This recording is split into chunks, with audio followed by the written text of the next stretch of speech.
Hello, welcome to define classes. तो आज हम पढ़ेंगे साइंस के कुछ इंपॉर्टेंट क्वेश्चन जो कि आने वाले एग्जाम में पूछे जा सकते हैं। तो चलिए शुरू करते हैं। तो हमारा पहला क्वेश्चन है, न्यूटन का गति का पहला नियम किससे संबंधित है? आपका ऑप्शन ए है संवेग से, ऑप्शन बी है जड़त्व से, ऑप्शन सी है त्वरण से, ऑप्शन डी है भार से। तो न्यूटन गति का पहला नियम जड़त्व से संबंधित है। तो चलिए जानते हैं न्यूटन गति के पहले नियम के बारे में। न्यूटन गति का पहला नियम कहता है यदि कोई वस्तु स्थिर अवस्था में है तो वह स्थिर अवस्था में रहेगी, और यदि कोई वस्तु गति अवस्था में है तो वह गति अवस्था में रहेगी। उसके अवस्था में तब तक परिवर्तन नहीं आएगा जब तक हम उस पर कोई बाहरी बल नहीं लगाते हैं। तो न्यूटन गति का पहला नियम यही है, और न्यूटन गति के पहले नियम से जड़त्व की परिभाषा मिलती है। जैसा कि आप देख रहे हैं यहाँ पे आंसर दिया गया है, आपको सभी क्वेश्चन के नीचे आंसर मिलेगा। तो चलिए देखते हैं नेक्स्ट क्वेश्चन। क्वेश्चन नंबर 2 है हमारा, न्यूटन का गति का दूसरा नियम किससे संबंधित है? ऑप्शन ए है संवेग से, ऑप्शन बी है त्वरण से, ऑप्शन सी है चाल से, ऑप्शन डी है संवेग में परिवर्तन की दर से। तो न्यूटन गति का दूसरा नियम संवेग में परिवर्तन की दर से संबंधित है। आप जानते हैं कि न्यूटन गति का दूसरा नियम का परिभाषा होता है संवेग में परिवर्तन की दर लगाए गए बल के समानुपाती होता है। तो चलिए देखते हैं क्वेश्चन नंबर 3। तो क्वेश्चन नंबर 3 है हमारा, न्यूटन के किस नियम से हमें बल की परिभाषा प्राप्त होती है? आपका ऑप्शन ए है गति का पहला नियम, ऑप्शन बी है गति का दूसरा नियम, ऑप्शन सी है गति का तीसरा नियम, ऑप्शन डी है इनमें से कोई नहीं। तो हमें बल की परिभाषा न्यूटन गति के पहले नियम से मिलती है। तो ऑप्शन ए हमारा इसका सही है। तो चलिए देखते हैं क्वेश्चन नंबर 4।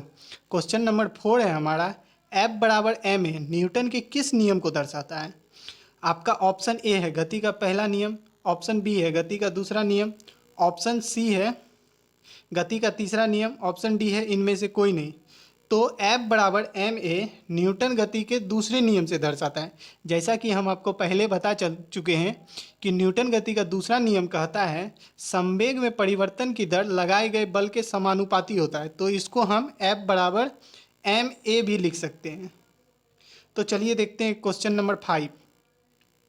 क्वेश्चन नंबर 5 है हमारा, क्रिया प्रतिक्रिया न्यूटन के गति के किस नियम से संबंधित है? आपका ऑप्शन ए है पहला नियम, ऑप्शन बी है दूसरा नियम, ऑप्शन सी है तीसरा नियम, ऑप्शन डी है इनमें से कोई नहीं। तो क्रिया प्रतिक्रिया न्यूटन के गति के तीसरे नियम को कहते हैं। तो न्यूटन के गति के तीसरे नियम को एफ बराबर माइनस एफ भी कहते हैं। आप किसी चीज़ पे अगर बल लगाते हैं तो सेम उतना ही बल वह विपरीत दिशा में आपके तरफ वह लगाती है। तो न्यूटन का गति का तीसरा नियम यही कहलाता है, जिसको हम एफ बराबर माइनस एफ से डिनोट करते हैं। तो चलिए देखते हैं क्वेश्चन नंबर 6।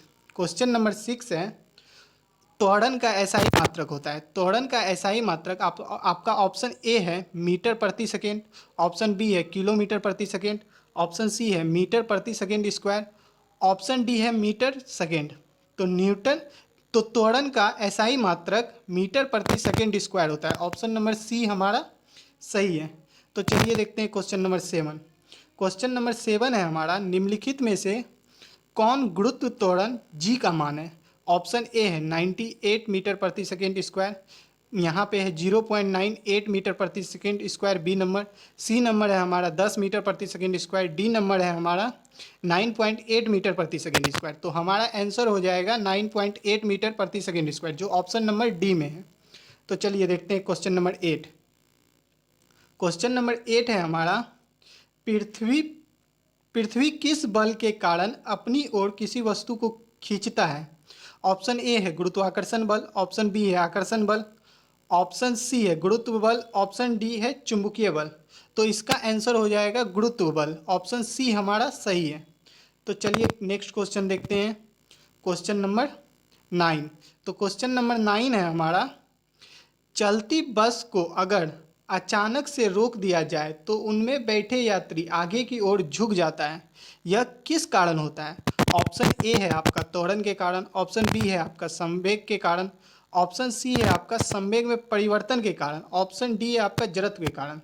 तो चलती बस अगर अचानक से रुक जाता है तो उसमें बैठे व्यक्ति आगे की ओर झुक जाता है, यह जड़त्व के कारण होता है। ऑप्शन डी हमारा सही है। तो चलिए क्वेश्चन नंबर 10 देखते हैं। क्वेश्चन नंबर 10 है, चाल एक है। ऑप्शन ए है सदिश राशि, ऑप्शन बी है अदिश राशि, ऑप्शन सी है सदिश और अदिश दोनों, ऑप्शन डी है इनमें से कोई नहीं। तो चाल हमारा अदिश राशि है। आपको पता होगा सदिश राशि किसको कहते हैं। सदिश राशि उसको कहते हैं जिसमें दिशा के साथ परिमाण भी हो। दिशा के साथ कुछ 40 मीटर ये होता है दिशा, डायरेक्शन, और 40 मीटर 50 मीटर इसको हम परिमाण कहते हैं। अगर जिसमें दिशा और परिमाण दोनों हो उसे सदिश राशि कहेंगे। अदिश राशि में सिर्फ आपको परिमाण मिलेगा, दिशा का कोई चर्चा नहीं होगा, तो उसको अदिश राशि कहेंगे। तो चाल हमारा एक अदिश राशि है क्योंकि इसमें सिर्फ परिमाण होता है, दिशा नहीं होता है। तो चलिए क्वेश्चन नंबर 11 देखते हैं। क्वेश्चन नंबर 11 है मेरा किसी वस्तु के वेग में परिवर्तन की दर को कहते हैं। ऑप्शन ए है विस्थापन, ऑप्शन बी है चाल, ऑप्शन सी है जड़त्व, ऑप्शन डी है त्वरण। तो वेग में परिवर्तन की दर को त्वरण कहते हैं। ऑप्शन डी हमारा सही है।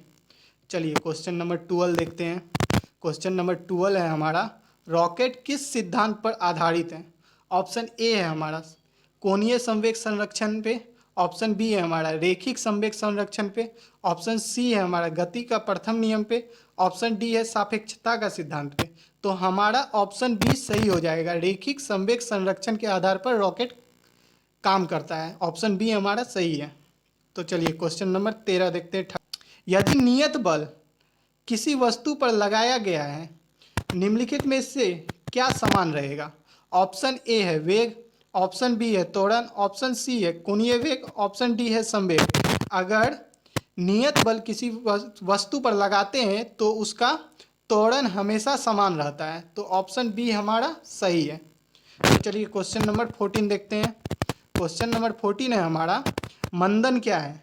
ऑप्शन ए है धनात्मक त्वरण, ऑप्शन बी है ऋणात्मक त्वरण, ऑप्शन सी है घर्षण बल, ऑप्शन डी है वायु द्वारा प्रतिरोध लगाना। तो मंदन ऋणात्मक त्वरण को कहते हैं। ऑप्शन बी हमारा सही है। तो चलिए क्वेश्चन नंबर 15 देखते हैं, आज का लास्ट क्वेश्चन।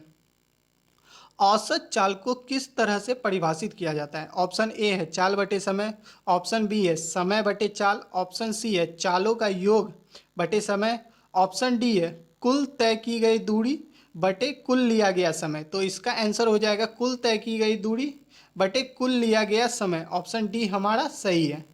जैसा कि आप देख रहे हैं यहाँ आंसर भी दिया गया है। तो चलिए आज का लास्ट क्वेश्चन यहीं तक रहा। अगर आपको वीडियो अच्छी लगे तो हमारे चैनल को लाइक करें, सब्सक्राइब करें और शेयर करें। डिफाइन क्लासेस को धन्यवाद।